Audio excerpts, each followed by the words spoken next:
Corvo's unconscious again. Though he's taken more punishment than any two men we brought in for interrogation. When he wakes, we'll start again. Having him sign the confession for her murder isn't critical, but it might be useful to us later. The assassination of an empress is not a trivial matter. My furnishings have been installed at last with no small amount of complaining by that antiquated boatman. The others have no idea what it's like to suffer as I have. Speaking of which... Wallace! Please breathe 2 bottles of Dunwall Red, never mind which, and fetch a clean glass. Well, I'll begin again tomorrow. The Academy teaches that absurd idea that the energy in whale oil arises from the need to maintain life functions at extreme ocean depths. The pressure and the cold are too much to endure without it. I speculate that a human being might, by a process of adaptation, produce high-energy humors in the body. I could build a tank that would slowly increase pressure on a subject over a long period of time and then observe them for years if need be to see if the formulation of energetic substances develop. Surely the Empress would be able to furnish me with facilities, subject and the necessary legal amnesty. Log entry 1-4. It seems we have moved to a new phase. Martin's improvisations have borne fruit. The former bodyguard has been freed and is en route to the staging location. With Pendleton's voting block and my military connections, all we've lacked is the ability to project lethal force in a controlled manner against a previously inaccessible... to the point, we need a man who can kill the bastards for us. Corvo is more than capable of that, I have no doubt. End log. Is this off? Switch. Switch, where the hell is it? Elementary sums. History of the Isles. Geography of the Isles. The 7 strictures. Litany of the White Cliff. Sayings of the Overseer. One day we'll get a few new books. Does part of the soul live in the heart? If the heart keeps beating, does that mean that the spirit is never released into oblivion? I can keep a heart beating forever with electricity, but what does that mean for any essence trapped within? It'd be easier if I created these processes in waking hours. I am uneasy pursuing avenues that emanate from my dreaming mind. Obviously, the plague rat is distinct from the ordinary rat, but in what respect? In size and the coarseness of its fur, and I believe in intelligence, although the experiments there are not complete. Coriander's Zoological Survey describes only the ordinary rat, which means plague rats have only been here for 5 or 7 years at most. This was not a gradual migration.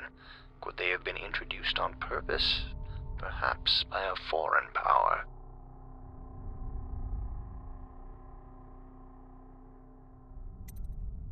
Curse those fools at Coldridge for letting Corvo get away. Who knows what the man could do now? Hiram, or the Lord Regent, as he asks us to call him now, seems to have faith in all the Sokolov security devices he's put up all over the city, but I'm not so sure. At least the girl has been moved to a safe place. Visiting her twice a week has given me ample opportunity to inspect the facilities, as they say. So there's an upside, at least. What we have is a man, aged 30 perhaps, slender, unusual tattooing on the face and chest, probably superstitious heresy, wearing some sort of industrial mask when we brought him in, stolen out of one of the whaling factories from the look of it. You're one of Dowd's men, aren't you? Caught at last? Give us a name at least. What's wrong with his eyes? Opium? Laudanum? Are you with us? What's he doing? Some kind of fit? He's gone. Here it is, a pin, hidden in one of his gloves. Subject has administered some kind of poison. The effects seem to have been lethal. We cannot doubt the effectiveness of Holger's device, or the mathematical beauty of the music itself. We've seen it in action against the forbidden practices too many times to deny it. But the question no one wishes to ask is the incantation itself black magic? The boxes are priceless, but what's inside? The inspiration is coming faster. My mind works faster at night than it does during the day. I'm being swept away, and I can no longer tell if it's genius or madness. When Corvo arrived, he brought some force from the void with him. Or perhaps I'm more brilliant than I even supposed. Memoir, Chapter 28. Waverly, Waverly, Waverly. The very name sweeps one away. She came into our cold marble hall and brought light and warmth. She changed our lives forever. It was only later I realized she was a traitorous little weasel, like all the Boyles. I'm getting a frequency reverberation that confounds some of my experiments. I suspect there are some kind of empty chambers beneath this building. In a district this old, anything is possible. Slackjaw, it's me, Crowley. I'm making this in case I don't make it back. He was right. There is someone wants you dead. Wants to take over the distillery and the whole Bottle Street gang. And you'll never believe who it is, neither. At first I didn't. That's why it's taken me so long. I wanted to be sure, and what's that? Ah! No! No! Ah! Sokolov here. Excellent progress today. Test subject 312 is declining rapidly. As I theorized, formulas 12 and 17, administered in combination, greatly accelerated the progression of the disease. Interestingly, the respiratory mucosa have erupted and raised pustules, grayish in color, which burst, causing hemorrhaging and pain.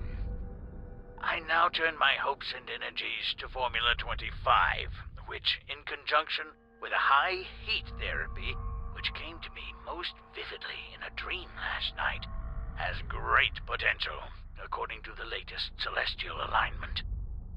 As for test subject 312, after the characteristic sloughing of the skin, she should be dead by mid-morning tomorrow.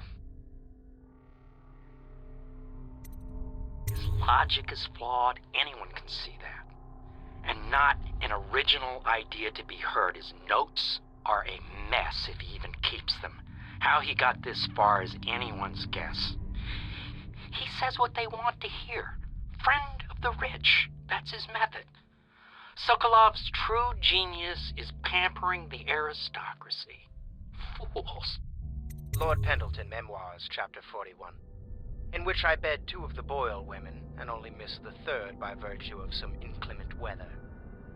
It was the month of rain, and to counter the gloom, the Boyle ladies hosted 3 nights of merriment by invitation only. Lydia was most fetching in lavender pants and a tunic of yellow silk.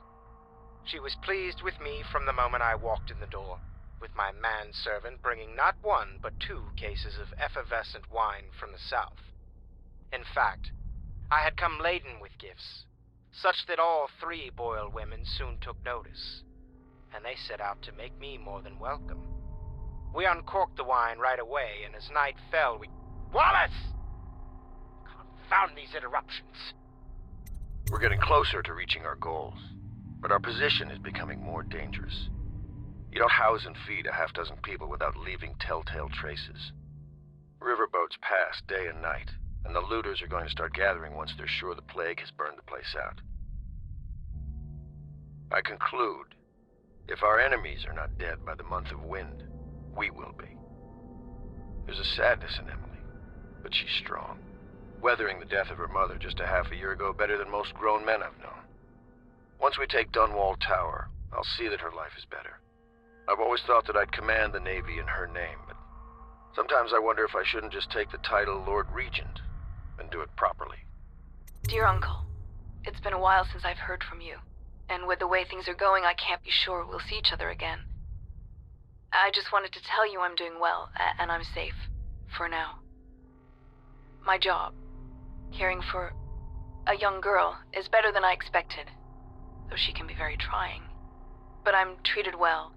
There is enough to eat. I fare better than most, I suppose. We are the last of our family, Uncle Kurnow. We just have to go on living, if we can. May we see each other soon. Your niece, Callista. What will I say when Sokolov has passed at his funeral? Something like this, perhaps. Sokolov is dead. Gone forever. We were rivals at the academy, yes. He was jealous of my agile brain and youthful energies. But he's dead now. And what can I say about him? Sokolov, he did improve on some inventions. He did well for himself in his way. He had many admirers among the aristocracy, especially those who lack a solid background in matters of natural philosophy. He was a painter of portraits. They say his work was genius. That remains to be seen. Time will tell. Yes, I tell her you will still need to study. And as Empress, you'll have proper tutors, one for each subject. And many personal servants. She asks if she'll have spies. Yes, I tell her. I suppose you will. And advisors. So many advisors your head will spin. She wants a cake maker. Well, I tell her you'll have a whole kitchen staff with an army of chefs. And of course she asks if she can have cake every day. And I say if that is your wish, my young Empress, which always makes her giggle. Sometimes she gets so sad, remembering these things. They remind her of her poor mother. It's been 6 months, and Emily is resilient, but sometimes I can hear her crying when she thinks I'm asleep. The copper wiring is making all the difference, increasing the output by almost 50%. Yet, the whale oil still has too many impurities. I need to find a way to filter it myself if that idiot can't provide a better grade. Even the Academy doesn't have anything that will refine it to the specifications I require. Something new then. Perhaps using charcoal, or a multiple-chambered device. I feel confident that the answer will come to me tonight as I slumber. If I explain, then you will see I am not at fault. My poverty eradication plan was meant to rid us of those scoundrels who waste their days in filth and drink without homes or occupations other than to beg for the coin for which the rest of us toil. And it was a simple plan. Bring the disease-bearing rats from the Pandician continent and let them take care of the poor for us. The plan worked perfectly at first, but the rats, it was as if they sought to undo me. They hid from the catchers and bred at a sickening rate. Soon it didn't matter. Rich, poor, all were falling sick. And then people began to ask questions.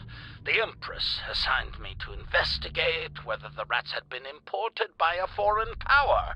I knew the truth would come out eventually, so there was no other way than to be rid of her and take power myself. She had to die, you see. She had to die. Bringing about the death of an Empress is not an easy thing, but it gave me the chance to attack the plague with some real authority. Quarantines, deportation of the sick.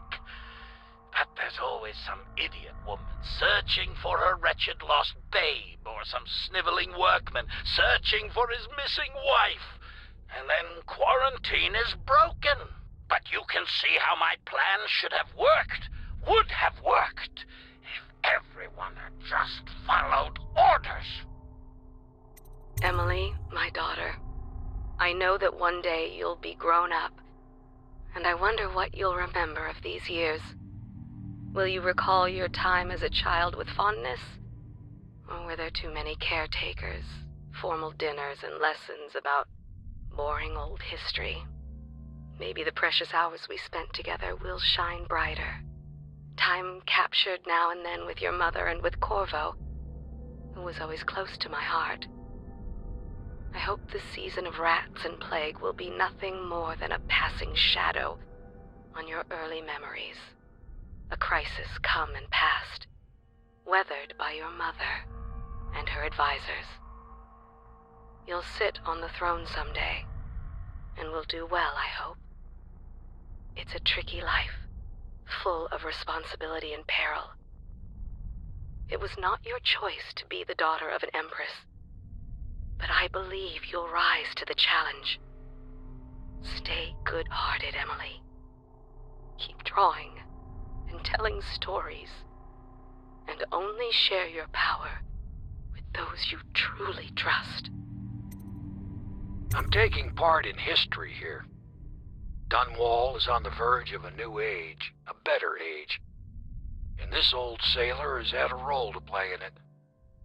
I doubt I'll be remembered, as the worthy men who made this happen are truly the heroes, and one feisty little girl who hides the sadness of missing her mother very well, bless her. But perhaps someday someone will listen to this and know that a humble sailor named Samuel was a part of it all. This was never my idea. He knows that. Certainly I am not completely guiltless, but with my position, he would be a fool to come for me. And if he does, I have much to offer. Extensive business opportunities. So he'll see reason, if it comes to that. This is the story of the fancy-dressed lady and the naked man. Once upon a time, there was a fancy-dressed lady, and she came to the madam and said that the naked man wanted something, and she was mad about it. And then the naked man came in, and he said it was just what he always gets. And the madam said, if that's what he wants, it'll be 10 coin each time. And that it was Beatrice he'd be wanting to visit. And the fancy-dressed lady said, see? And then she left. And then the naked man said Beatrice would do. And the madam said, 10 coin, Custis. And the naked man said, Lord Pendleton. The end. It won't be long now, barring some unfortunate turn of events or betrayal. I will soon have a very astonishing title. Royal Physician. No, it's too much like Sokolov. Maybe it's time for a change. A reimagining, something that will shake the Academy of Natural Philosophy to its stones. Royal Alchemist. Physicist. Royal Astrological Metaphysician. Yes! Well, I knew it was too good to be true. Seems that the conspiracy tried to use old Piero for their own gain and then discard him. But they have erred and delivered to me an ally almost as brilliant as myself. Old Sokolov and I will hole up here until we can blast the ruffians outside and make for the Academy. We've done such things, cowardly things that I'm ashamed of. How could anyone ever forgive us? Would they, even if things are better? No, that's not how it works. Once the bureaucrats step in, everything gets muddy. If anyone ever knew, we'd all lose our heads for this, so no one can know. And could we ever control Emily with Corvo around? That's the question that sticks in my mind. We need to make our final move, and we need to make it cleanly. No loose ends. Only a few in the know. The ones with the most to lose.